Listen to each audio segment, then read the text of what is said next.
We gotta get to the castle now. How should we travel today? It's the neatest place in the whole world. If you'll just turn on the siren, we're on our way. Which room do we want? Louie, you haven't heard anything yet. Let's go to the castle. Super duper great. So how do we get there today? Hooray for the Bible Storybook Castle. Let's go. Come along to the Bible Storybook Castle with Dan and Louie as they share the greatest stories ever told. Oh, that Freddy, that terrible Freddy. Oh, when I get done with him. Ooh, that Freddy, I'm so mad.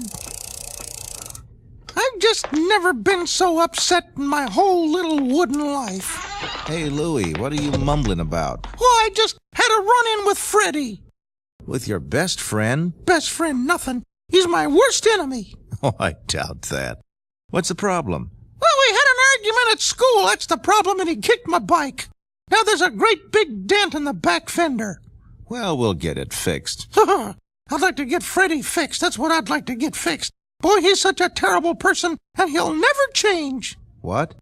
He'll never change, never change, never change. Why, Louie? No. People never change. They're just the same forever. They never change. Not ever. Not Freddy. Not anybody. What they are, they stay forever and ever and ever and ever and ever. You're really upset, aren't you? Well, people never change. Oh, yes, they do. No, they don't. Yes, they do, and I can prove it. No, you can't. Tell you what. What? Let's go to the Bible Storybook Castle and learn the amazing story of a man who really changed. Well, I can tell you right now, this guy's name wasn't Freddy. No, as a matter of fact, it wasn't.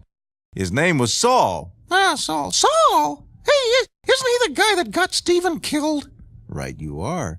And you're going to tell me he changed? Quite a story, don't you think? Huh. One from the amazing Bible Storybook Castle. Correct. Huh. Well, how are we going to get to the castle?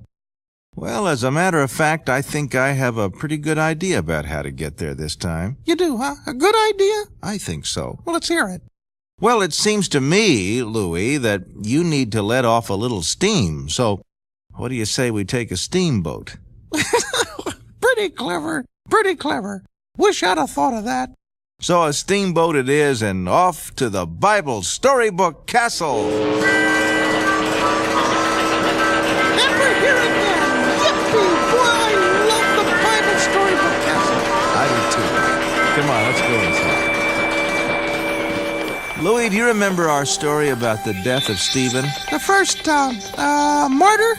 That's right. And we remember, don't we, that a martyr is someone who dies for a cause. Now, why did Stephen die? Well, he died for Jesus. He was a very brave young man. Indeed he was. And the man who was most responsible for Stephen's death was... His name was, Saul. It was Saul. That's right. Now, Saul hated all the followers of Jesus. How come? What had they ever done to him? Oh, they hadn't done anything to Saul. But he hated them because he didn't understand them, and he didn't really know who Jesus was. He didn't know that Jesus was the Son of God. How come? Hadn't he ever been to Sunday school? Well, no, they didn't have Sunday school then. But he was a great student of the Old Testament. Saul was? Why, sure. And he believed that the followers of Christ, who by then were called Christians, were teaching wrong things. So he thought he'd stop them all by himself, huh? Well, something like that, yes. And that's why Stephen died, with Saul urging the people on. And that wasn't all, Louie. You mean he did worse things yet? Yes, he did. Ugh, what a bummer. What'd he do? What'd he do?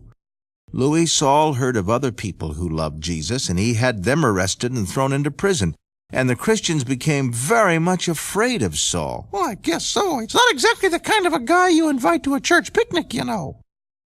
Then Saul went to the authorities in Jerusalem to get legal permission to go to Damascus, the great city of Syria, where he knew there were some more Christians, and he wanted to arrest them and have them either sent to prison or have them killed, as Stephen had been killed. Boy, this guy Saul's about the meanest man I ever heard of.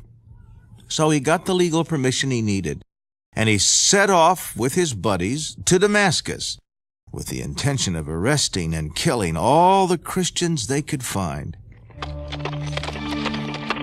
Have you ever ever been to Damascus? Yes, I have, Louis. It's one of the most interesting cities in the whole world. And perhaps the oldest. Well, now I know why you were there. The oldest man in the oldest city. It would have taken Saul several days to get there from Jerusalem. And now he could see the city. He could actually see it in sight. And it wouldn't be long now, Louis. And then something happened. What? Suddenly, the sky opened, and a bright light, brighter than the sun, streamed down on Saul and his henchmen, and Saul fell off his horse onto the ground. And a voice came from the sky saying, Saul, Saul, why do you persecute me? Who in the world was that? Oh, Louis, it was the voice of Jesus himself, trying to stop Saul from hurting more people. And Saul was scared to death. I guess so. I am too. Wow. And Saul cried out, "Who is speaking to me?" And the voice answered, I am Jesus of Nazareth. I am the one you are fighting. I bet that shook old Saul right down to his combat boots. Oh, it did, Louis, because Saul thought Jesus was dead, crucified and buried. He didn't know that Jesus had been resurrected, that he was alive again. And now Saul said, "Lord, what do you want me to do?" You mean old, mean, ugly Saul changed? That's right. The guy who killed Stephen actually changed and became a Christian? That's right. And the light disappeared, and Saul learned that he could not see now. How come? Because there were scales on his eyes, kind of a cataract, and he was blind. And some men took him into Damascus to a fellow's house. The man's name there was Judas. Not the same Judas who turned in Jesus. No, this was a good man. And he put Saul up in his house for several days until a faithful Christian man named Ananias came to minister to Saul. You mean this guy, Ananias. Ananias, a Christian believer, didn't have Saul arrested and thrown in the penitentiary? No, he didn't. He prayed for Saul. He prayed for him? Prayed for him to die? No. He prayed for God to heal him. He prayed, "Oh, God, touch Saul," and the scales fell off Saul's eyes and he could see. No kidding. And Saul asked Christ into his life, and Jesus really touched him. In fact, Saul's name was changed to Paul. Paul? Not Paul the Apostle. That's right, Louis. Wow. Paul the Apostle was one of the greatest men who ever lived. I've studied him in Sunday school. You mean he was once the mean old Saul the killer? Exactly so, Louis.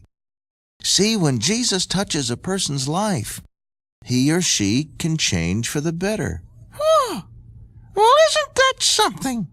I guess there is hope for old Freddy after all. Well, I'm glad you see that. And Paul went on to become perhaps the greatest preacher of all time, telling folks all over the world about Jesus. Yeah. Well, maybe God will send Freddy all over the world, and then he won't be around to kick in my bike fender anymore. Anyway, I love that story. Boy, that's really something. Louis, there's hope for every person, regardless of his or her past. When you come to Jesus, everything can be changed. And that's the best news in the whole wide world.